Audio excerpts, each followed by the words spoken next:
Hello students, आज के video में हम क्लास 10th की साइंस का chapter second acid base and salt इस चैप्टर के मोस्ट इंपॉर्टेंट टॉपिक्स को डिस्कस करने वाले हैं। सबसे पहले हम एक लिस्ट तैयार करेंगे कि क्या क्या इंपॉर्टेंट टॉपिक्स हैं जो आपने कवर किए हैं या नहीं किए हैं। इस वीडियो के जरिए आप उसको चेक भी कर सकते हैं। ठीक है, तो सारे इंपॉर्टेंट टॉपिक्स को हम आज के वीडियो में लिस्ट के फॉर्म में तैयार करेंगे और वन बाय वन हर एक टॉपिक के बारे में समझेंगे भी कि क्या क्या चीजें आपको इससे जुड़ी हुई मालूम होनी चाहिए, उसका मीनिंग भी क्लियर करके चलेंगे। इसका मतलब आज के वीडियो को आप सेकंड चैप्टर की वन शॉट वीडियो भी कह सकते हैं, जिसके जरिए आप सिंगल वीडियो में पूरा चैप्टर कवर कर लेंगे, एसिड बेस एंड सॉल्ट्स। मेरा नाम तुषार भारद्वाज और ये आपका अपना favourite channel science world by Tushar sir. चलिए स्टार्ट करते हैं आज के वीडियो को। Most important topics for class 10th science for chapter acid base and salt। देखिए, जैसे कि आपको मालूम है कि चैप्टर का नाम है एसिड बेस एंड सॉल्ट, तो चैप्टर के बेसिकली 3 पार्ट हैं। ठीक है, सबसे पहला पार्ट है हमारे पास एसिड। अब एसिड से जुड़े हुए क्या क्या पॉइंट्स आपको कवर करने चाहिए। सबसे पहले what is acid, what is acid and it's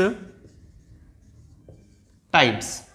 acid क्या होते हैं और एसिड के टाइप्स क्या हैं, कितने प्रकार के एसिड होते हैं, ये चीज इसमें मैं आपको क्लियर कर देता हूं। देखिए, एक तो एसिड को भी है ना, बल्कि 2 तरीके से क्लासिफाई किया जाता है। अक्रेंस के बेसिस पर, मतलब कहां पाए जाते हैं उसके आधार पर नाम लिख लेते हैं उसके।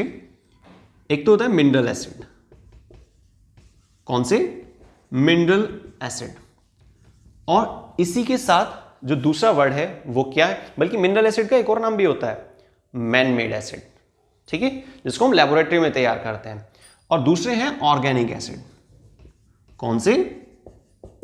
Organic acid. ठीक है, तो मिनरल एसिड और ऑर्गेनिक एसिड ये किस बेसिस पर है?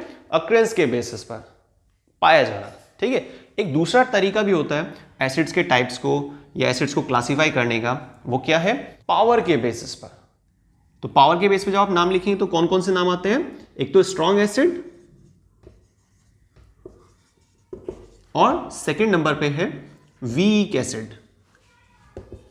ठीक है, तो एसिड्स के टाइप्स क्या हैं? 2 चीजों के आधार पे, पाया जाना और पावर। इसके बेस पे, अगर आप पावर के बेस पे बोल रहे हैं तो स्ट्रॉन्ग एसिड और वीक एसिड, और अगर आप लेते हैं कि भाई पाया जाना कि मतलब अक्रेंस के बेस पे कैसे, तो मिनरल एसिड और ऑर्गेनिक एसिड। अब सबसे पहले देखिए क्लियर कर लेते हैं कि एसिड्स होते क्या है। एसिड्स उन्हें कहा जाता है जो पानी में घुलने के बाद H पॉजिटिव आयंस को क्रिएट करते हैं। ठीक है, जैसे कि एग्जांपल नोट कर लेते हैं। HCl सबसे इजी, H2CO3, ठीक है, HNO3, तो ये सब क्या है? हाइड्रोजन आयन प्रोड्यूस कर रहे हैं। तो एसिड्स क्या होते हैं? आर दो substance which produce H positive ion when dissolve in water. Clear? Next फिर हमारे पास है कि types of acid. Mineral acid क्या होते हैं? मिनरल एसिड वो एसिड्स होते हैं जिसको हम लेबोरेटरी में तैयार कर रहे हैं, जो हमारे अर्थ में से मिनरल्स निकाले जाते हैं ना, तो उन मिनरल्स का इस्तेमाल करके हम जो एसिड तैयार कर रहे हैं वो मिनरल एसिड्स हैं।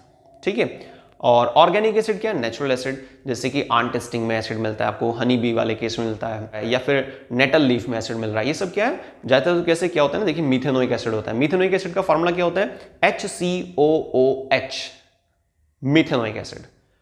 क्लियर? तो ये ऑर्गेनिक एसिड है, क्योंकि हमने नहीं डाला उनमें, भाई जो लिविंग ऑर्गेनिज्म में हमने थोड़ा डाला है उन एसिड्स को। मानकर चलिए जैसे नेटल लीव्स होती हैं, तो हमने थोड़े ना कहा है, हमने थोड़े ना डाले उसमें एसिड, नेचुरल है। आंट टेस्टिंग में नेचुरल है। तो ये सब क्या होता है? ऑर्गेनिक एसिड बोल रहे हैं इस बेस को। स्ट्रॉन्ग एसिड क्या होते हैं? वो एसिड जो फुल्ली आयनाइज हो जाते हैं उसको स्ट्रॉन्ग एसिड बोलते हैं, और जो फुल्ली आयनाइज नहीं हो पाते उसको वीक एसिड बोलते हैं। इसके लिए आप एग्जाम्पल लिख सकते हैं, बहुत बेस्ट एग्जाम्पल है CH3COOH। क्या बोलते हैं इसको? इथेनोइक एसिड, एसिटिक एसिड नाम भी चलता है इसके लिए। CH3COO ये एक साथ रहता है और H अलग होता है। ठीक है, तो एसिड तो है पर वीक एसिड है, फुल्ली आयनाइज नहीं हो पाया, इसी वजह से। दूसरे नंबर पे जो टॉपिक आपको क्लियर करना होगा वो है प्रॉपर्टीज। Properties of acid. अब देखिए यहां पर भी 2 कैटेगरी बनती हैं, एक तो फिजिकल प्रॉपर्टी होती है, कुछ केमिकल प्रॉपर्टीज होती हैं, है ना।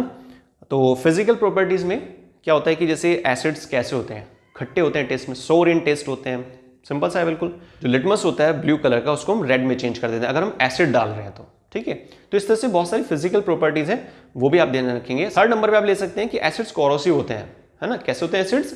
कोरोसिव होते हैं नेचर में। तो ऐसे कुछ फिजिकल प्रॉपर्टीज हैं, वो आपको कवर करनी है। नेक्स्ट आता है केमिकल प्रॉपर्टीज। केमिकल प्रॉपर्टी में देखिए रिएक्शन डालनी होती है ना, जैसे एसिड रिएक्शन कर रहे हैं मेटल कार्बोनेट से तो क्या बना रहे हैं, एसिड जब बेस से रिएक्शन कर रहे हैं तो क्या बना रहे हैं ना। बल्कि प्रॉपर्टीज ऑफ एसिड्स को लेकर जो वीडियो, उसका लिंक आपको डिस्क्रिप्शन बॉक्स में मिल जाएगा। उसमें क्या है ना, आपको उसका मीनिंग भी पता चलेगा, साथ ही आपको जो है जो रिएक्शंस हैं वो भी आपको वहां पर मिल जाएंगे, ठीक है। तो प्रॉपर्टीज ऑफ एसिड का टॉपिक आपको कवर करना होगा। थर्ड नंबर पे आता है यूजेस। थर्ड नंबर पे जिक्र आता है यूजेस का, यूजेस ऑफ एसिड्स, ठीक है। और एसिड के क्या क्या यूज होते हैं, जैसे मिनरल एसिड है, आप उसका क्या इस्तेमाल कर रहे हैं ना, या स्केल डिपॉजिट अगर हो गया कंटेनर में, ठीक है, साल्ट्स का डिपोजिशन हो जाता है, उसको स्केल डिपॉजिट बोलते हैं। तो उसको रिमूव करने के लिए आपको माइल्ड एसिड की जरूरत पड़ती है, ठीक है। कार बैटरी के लिए हमें एसिड की जरूरत पड़ती है, तो बैटरी में भी एसिड आपको पता ही है, इन्वर्टर बैटरी में भी आप बोल सकते हैं एसिड यूज होता है। कौन सा? Sulphuric acid. तो ऐसे काफी सारी चीजें हैं जहां पर आप एसिड्स का इस्तेमाल कर रहे हैं। तो यूजेस ऑफ एसिड का टॉपिक कवर करना होगा। फोर्थ नंबर पे आता है बेस। बेस का, बेस क्या होते हैं और बेस की टाइप्स क्या क्या हैं। जैसे यहां पर हमने लिए थे ना पावर के बेसिस पे और ओकरेंस के बेस पे, ऐसे यहां पर होता है सिंपल कि भाई बेस वो सब्सटेंस है जो पानी में घुलने के बाद OH नेगेटिव आयन प्रोड्यूस करते हैं। वो H पॉजिटिव आयन प्रोड्यूस कर रहे थे, ये OH नेगेटिव लिख लेते हैं, बल्कि यहां पर एसिड के पास डाल देते हैं H पॉजिटिव, बेस के पास OH नेगेटिव, ठीक है। तो बेस वो सब्सटेंस है जो पानी में घुलने के बाद क्या प्रोड्यूस करेंगे? OH negative ion.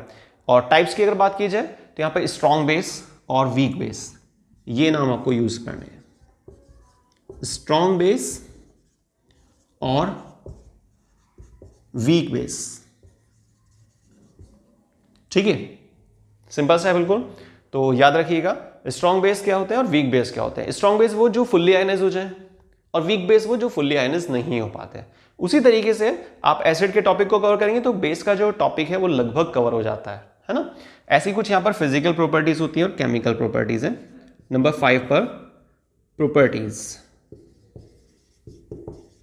Properties of base और यूज ऑफ बेस, इसी में इंक्लूड कर लेते हैं यूज ऑफ बेसिस। बेस का क्या इस्तेमाल है ना।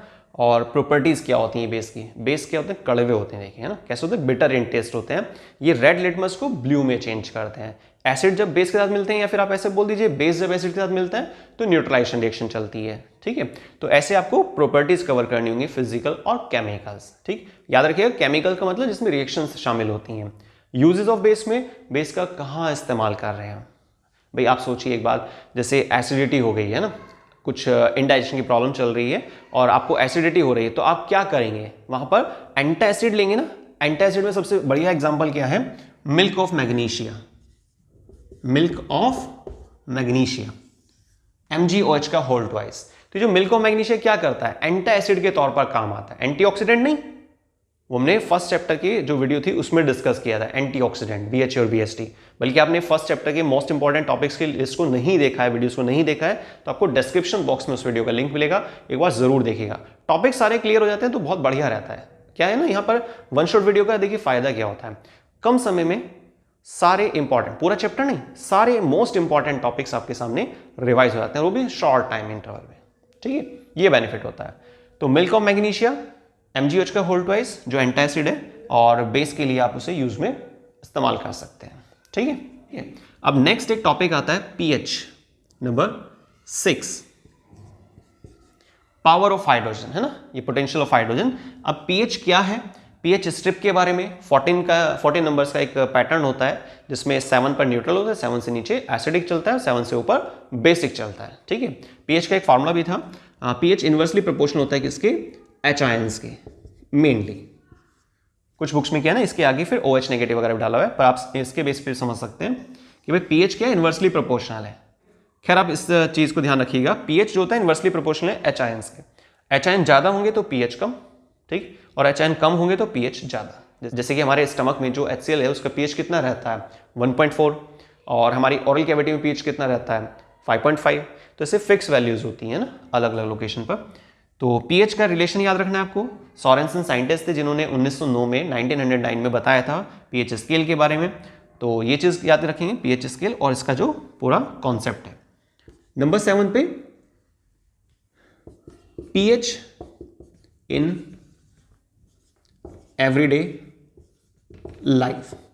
रोजमर्रा की जिंदगी में पीएच का क्या यूज होता है? जैसे कि सॉइल का अपना एक पर्टिकुलर पीएच होता है ना, जिस पीएच के होने की वजह से जो मिट्टी है वो काम में आती है, भाई खेती के काम आती है ना, सिंपल बात। तो पीएच का एक यूज हो गया।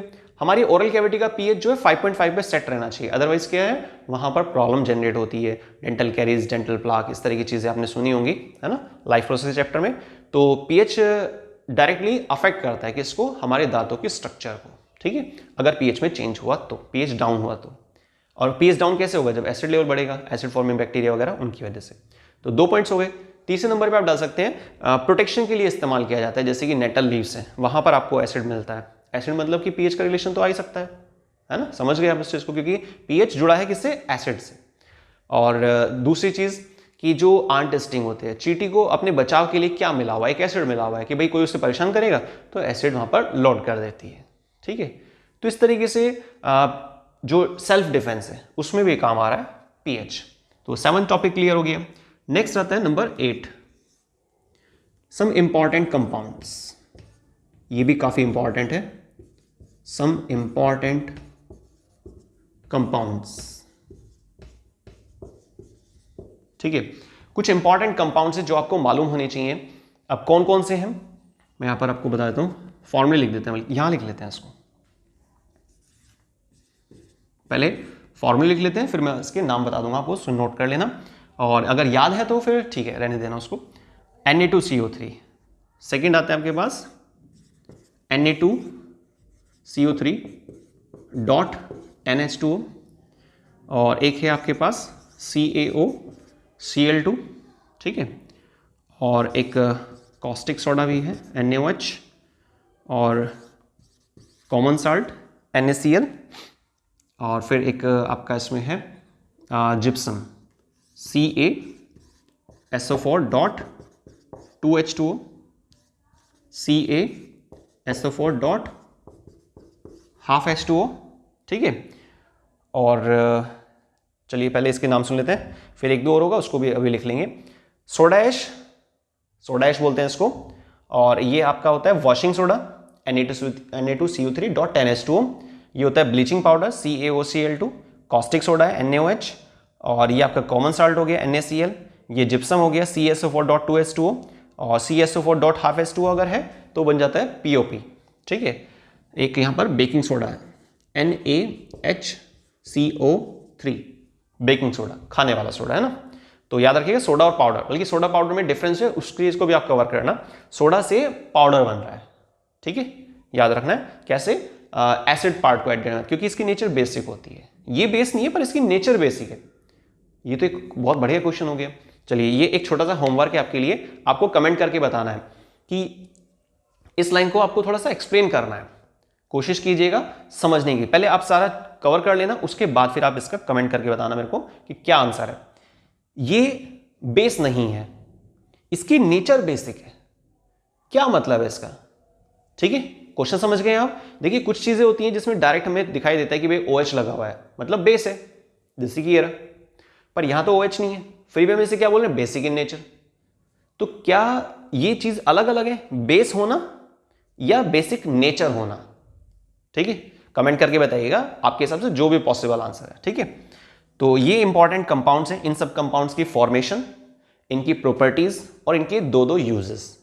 यकीन मानिए आप अगर वन शॉट वीडियोस की जो हमारी सीक्वेंस चल रही है, ठीक है, वीडियोस की, अगर आप इन सारे टॉपिक्स को कवर कर लेते हैं तो आपके बेस्ट मार्क्स आएंगे।